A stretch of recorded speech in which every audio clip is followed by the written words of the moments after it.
This isn't a battlefield, though it may appear to be one. It's a food distribution site in Gaza. As thousands wait for aid, bullets kick up dust around them. This is one of 4 distribution sites operated by the Gaza Humanitarian Foundation, GHF, a joint Israeli-American initiative said to replace the UN and prevent Hamas from stealing food. But this video tells a different story. It shows armed American guards working for GHF opening fire on starving civilians. It was filmed by a US soldier who worked for the foundation before abandoning the mission after witnessing American personnel, in coordination with the Israeli military, kill unarmed Palestinian civilians. I believe that the Gaza Humanitarian Foundation is complicit in war crimes and that they are involved in an enterprise that has failed from the beginning. I witnessed it on the ground in Gaza. Americans don't set up food to a starving population and have them walk through a war zone just to then shoot at them. Palestinians, human beings, trampled to death on a site that we could have prevented. Those deaths are on us as Americans. We're complicit in that. His explosive testimony has sent shockwaves across the international community. Antonio Aguilar, a former American mercenary hired by Israel to oversee aid operations in Gaza, makes serious charges implicating Donald Trump and Benjamin Netanyahu in war crimes and crimes against humanity. He gives irrefutable evidence that American mercenaries working for the Gaza Humanitarian Foundation, a joint Israeli-American initiative posing as a humanitarian organization, deliberately killed hundreds of Palestinians seeking aid. Aguilar's rare testimony exposes previously unknown details about GHF, long believed to be a legitimate relief group. The former mercenary begins by explaining that he signed the contract believing he was joining a humanitarian mission to feed the people of Gaza, only to discover later that it was a lie. Listen carefully. My name is Tony Aguilar. I'm a retired Lieutenant Colonel Green Beret from service in the United States Army. I served for a career of 25 years. I've deployed to Iraq, Afghanistan, in combat operations and numerous other operational deployments. So I spent a considerable amount of time in Gaza during my 45 days in Israel. I was under a contract by UG Solutions, which is the security apparatus under the Gaza Humanitarian Foundation. I felt it was a noble cause. I felt it was a good mission to feed the people of Gaza. So I did sign up and go on the contract. The IDF gave us, SRS, UG, they gave us our marching orders. They told us which sites we would deliver from, when we would deliver, how much aid we would deliver, how much time we would stay on the site to deliver, what type of aid we would deliver. The IDF controlled and directed every aspect of the delivery of aid. After arriving in Gaza, the American officer quickly realized that the mission he was deployed on was indeed hell. He declares that during so-called aid distributions in Gaza, hungry civilians who pose no threat are routinely met with live ammunition, stun grenades, and pepper spray. His shocking testimony suggests that the Gaza Humanitarian Foundation is not a humanitarian effort at all, but rather an Israeli-American front designed to terrorize the population, render the enclave unlivable, and ultimately force Palestinians to flee the city and clear the way for settlers. From the very first day, distribution at Site 1 has been chaotic, pandemonium. The best way that I can describe how the Palestinians reach the site to receive aid is akin to the Hunger Games. Survival of the fittest. Whomever can run the fastest and the furthest to get to the site first gets the aid. So those that are typically left with receiving no aid, no food, no type of aid are children, women, disabled. The sites themselves, in terms of the process for having the Palestinians leave the distribution site, was done through shooting at them, hitting them with pepper spray and tear gas, firing rubber bullets from shotguns at them. And this isn't something that happened just once or twice. This happened every day at every distribution, at every site.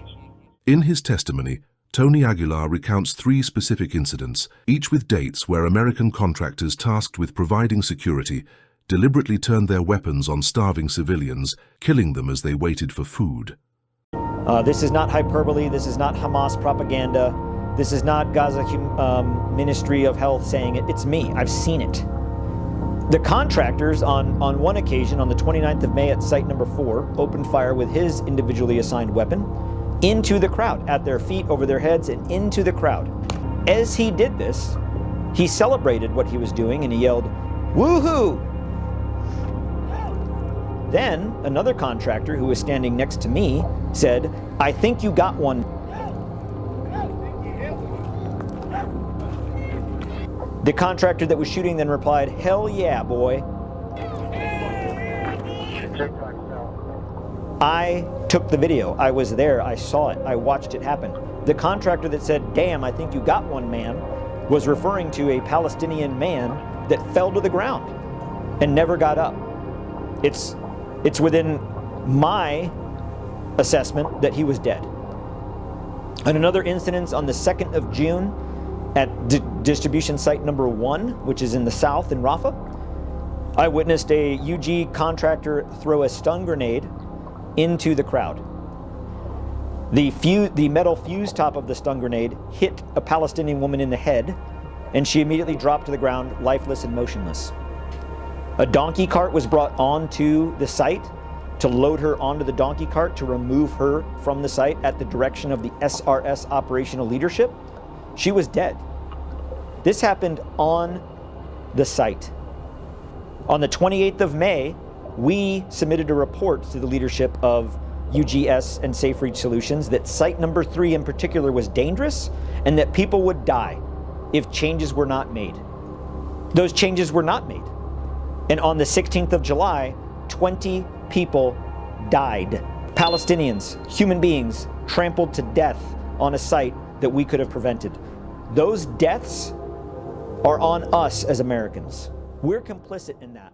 What about Israel's claim that those killed were people who presented threat? Antonio Aguilar saw it with his own eyes, and his testimony tears that narrative apart, revealing the victims were unarmed civilians simply trying to survive. In the dozens of distributions that I was a part of at every site, not one time ever did I feel a threat, assess a threat, see a threat, never saw a weapon, never saw a gun. The fire, the actual small arms fire that we received on the locations at times came from the IDF in our location.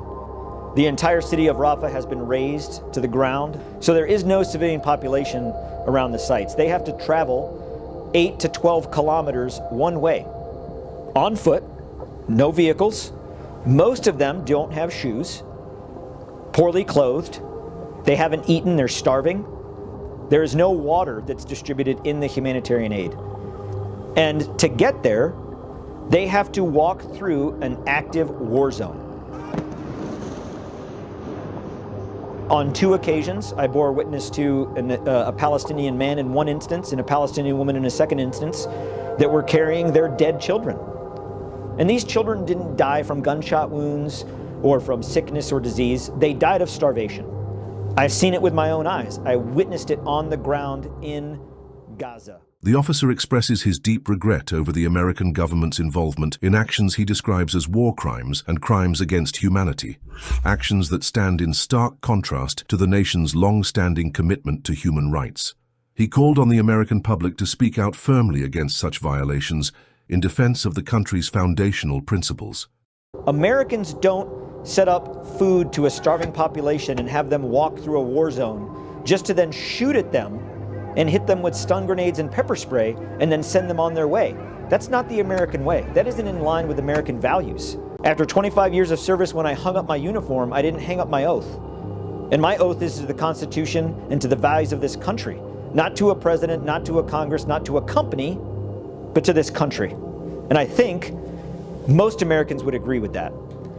The distribution itself is not feeding the population of Gaza. In fact, we are starving them because we are providing them with so little. The mechanism in place right now does not work.